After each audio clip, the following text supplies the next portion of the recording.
started in 2013, and I was destined to be like this in my own personal life that went tragically, and there is no word what I'm going to say now, that when I lost my 27 years old with few seconds in front of my eyes in an accident.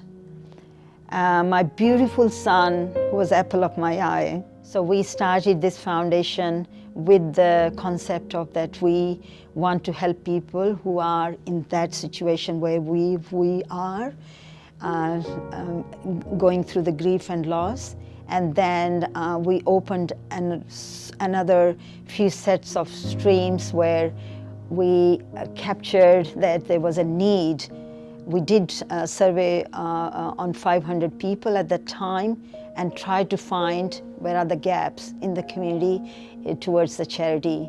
And we opened this Herman Foundation with that intention to, as a family, helping families. So now we have got more than 250 volunteers, and it has become a very big family.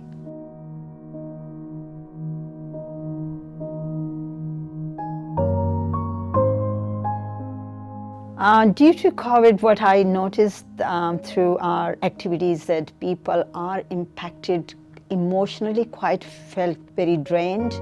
They felt loneliness. So we came on board to holding their hands through different means, such as through technology, and talking to them by phone 24/7 so that people can ring us.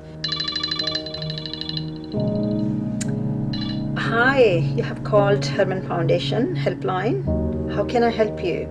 We saw that it impacted on people's that they felt that their life is kind of living in uncertainty. They don't know what's going to happen tomorrow. So those kind of fear that going and shopping things, so they were relying on charities such as ours as well and asking just very basic things. Our food services, they went from fortnightly to everydays.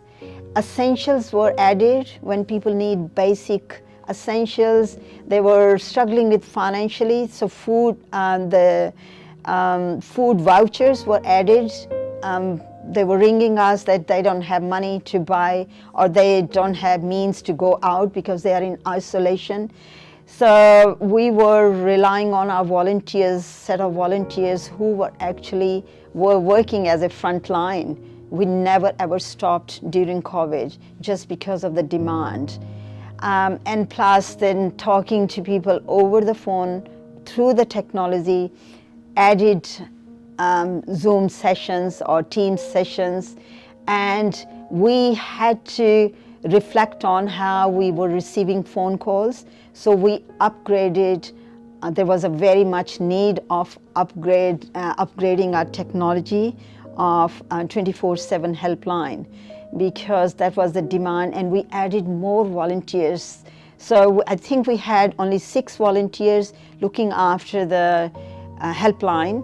Then it became 25 volunteers were added. So training was also inbuilt for that purpose. People were coming forward and they are putting, of course we had to use all the restrictions of COVID, how the service needed to be continued.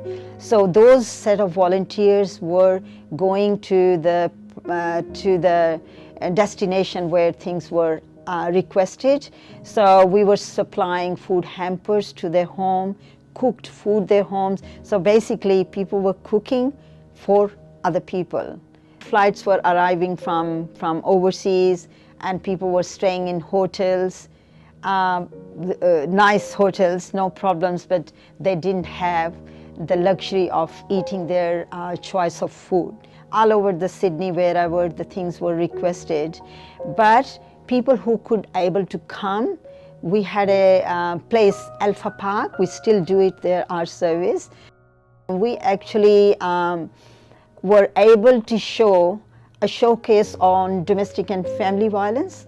So that project which we did with Multicultural Health in their collaboration, so it's a research based, so basically we consulted community and through the forums and focus group, and through their reflection on domestic and family violence, a play was created, and the play was shown as a theater production to the community, which we thought people cannot come to us due to COVID. What about going to them?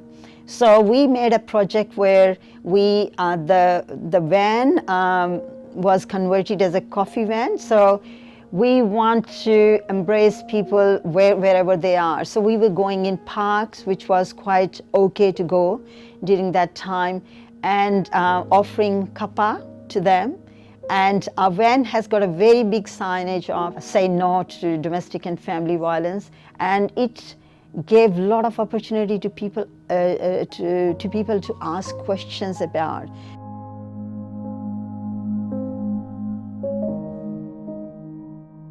One 32 years old boy, he was suffering with cancer. So we were contacted to support him by the hospital. When we rushed to the hospital, the doctor explained it to us that he has got only little to go.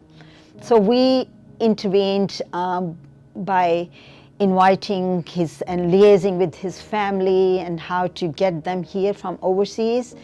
So only one family member was allowed to travel. She was given a special permission to be on the bedside of her son. One thing was chaplain services.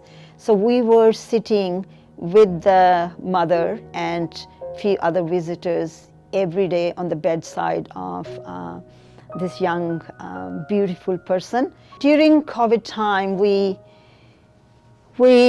come across at least 15 deaths, and these deaths not necessarily they were due to COVID, but I'm talking about when people lost their dear ones, and during COVID they couldn't console or they couldn't actually grieve through the way you normally grieve.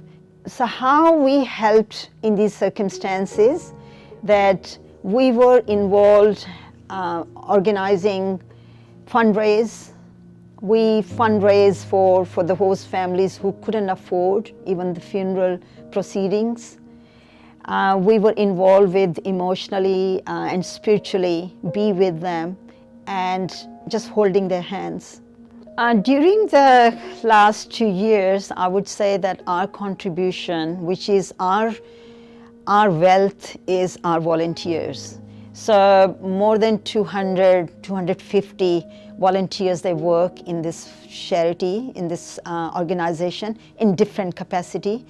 So we believe we have contributed more than about, say, 57,000 hours through our skills into the Australian economy. So if you actually if you value people's time, so it can be equivalent to $2 million, which we have contributed with our own, people have contributed with their own time. And apart from that, about 17,000 hampers we distributed during this time and continue distributing it. And on the other hand, domestic and family violence, we have our shelter, which we are keeping up to maximum, like 5 women and their children can stay in the shelter, Women's Refuge, we call it Her House. It is enormous work which is being contributed by, we are not a funding organization or anything, it is just people helping people in a very professional way.